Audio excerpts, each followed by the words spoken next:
పరువు నష్టం దావాలకు బండి సంజయ్ బెదిరే వ్యక్తి కాదన్నారు కేంద్ర మంత్రి బండి సంజయ్. కేటీఆర్ కేసీఆర్ చేసిన పనులకు తామే ఎన్నిసార్లు పరువు నష్టం దావా వేయాలో చెప్పాలని ప్రశ్నించారు.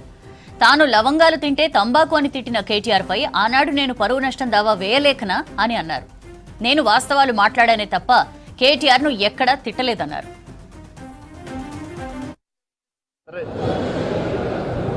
చట్టపరంగా విశ్వాసం నమ్మకం కూడా కొద్దివాటి పక్క కూడా నేను పట్టించుకోండి దాని గురించి.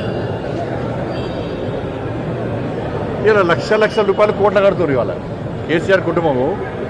2022లోనూ 23లోనూ నా మీద 100 కోట్లు ఇచ్చేదా వేసాడు. ఏమైంది? మళ్ళీ 10 కోట్లకు ఇచ్చేదా వేసాడు. కోట్లు చూసుకుంటే అవి ఉండేది కాదు, పోయేది కాదు. కోర్టు మీద నమ్మకం ఉంది మాకు. ఆడ 11 లక్షలు కడితేవి, అంతకుముందు కడితేవి. ఇంకా సిరిసిల్ల లాంటి నియోజకవర్గం వల్ల మొన్న వరదలు వస్తే చచ్చిపోయారు. 1 రూపాయలు ఇచ్చినావా? ఈ 10 లక్షలు ఇచ్చుకోపోయి ఇక సిరిసిల్ల ఇస్తే ఏమే కోట్ల రూపాయలున్నాయి. ఇజ్జత్ దావా తెలంగాణ రాష్ట్రంలో వేయాలంటే నువ్వు మీ అయ్య బయటికి రారు. నువ్వు మీ అయ్య తిట్టిన తిట్లు ఎవ్వరు తిట్లే. నేను లవంగం తింటే తంబాకు అన్నావు. సిగ్గుండాల కొంచెం అన్న. ఇజ్జదా వేరాదా? నన్ను వాడు వీడు అని మాట్లాడినావు. ఇజ్జదా వేరాదా నీ మీద?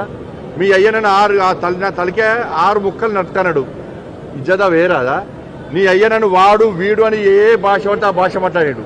ఇజ్జదా వేరాదా? తెలంగాణ రాష్ట్రంలో ప్రజలను దళిత బంధు, దళితుడు ముఖ్యమంత్రి చేస్తాన్నావు, మోసం చేస్తావు. ఇజ్జదా వేస్తే ఏడుంటావు నువ్వు? యువతకు ఉద్యోగాలు ఇస్తాన్నావు, మోసం చేస్తావు. ఇజ్జదా వేస్తుంటే నువ్వు నీ అయ్య ఏడుంటారు? నిరుద్యోగ బుద్ధి ఇస్తాన్నావు, ఇయ్యలేదు. ఇజ్జదా వేస్తే ఏడుంటావు నువ్వు? రుణమాఫీ అన్నావు, చేయలేదు. ఇజ్జదా వేస్తే ఏడుంటావు నువ్వు? డబుల్ బెడ్రూమ్ ఇస్తాన్నావు, మోసం చేస్తావు. ఇజ్జదా వేస్తే ఏడుంటావు నువ్వు? ఎట్లా బెదిరిస్తే భయపడే వ్యక్తి బండి సంజయ్ కాదు.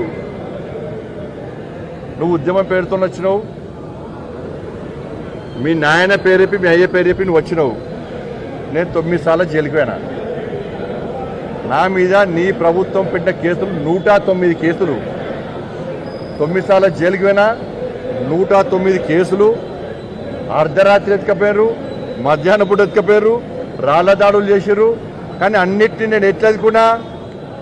రాజకీయ నాయకుడు నేను. ధైర్యంగా రాజకీయాన్ని ఎదుర్కొనే తప్ప ఇజ్జత్ దావాలు వేసి బెదిరించే ప్రయత్నం చేస్తే భయపడే వ్యక్తి బండి సంజయ్ కాదు. నువ్వు ఏదో అనుకుంటున్నట్టున్నావు. ఇజ్జత్ దావేగానే నోటీస్ చేయగానే బండి సంజయ్ భయపడతాడు. తెలంగాణ సమాజానికి నేను అప్పీల్ చేస్తున్నా.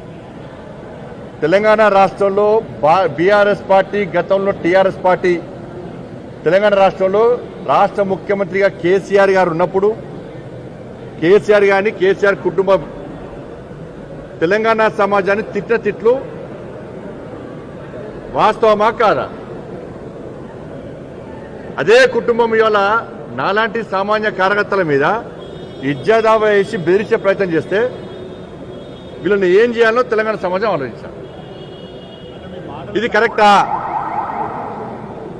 నేనే బూతులు మాట్లాడలే. ఇక్కడ వాస్తవాలు మాట్లాడినా నేను కోర్టుల పక్కన నిరూపించుకుంటాను.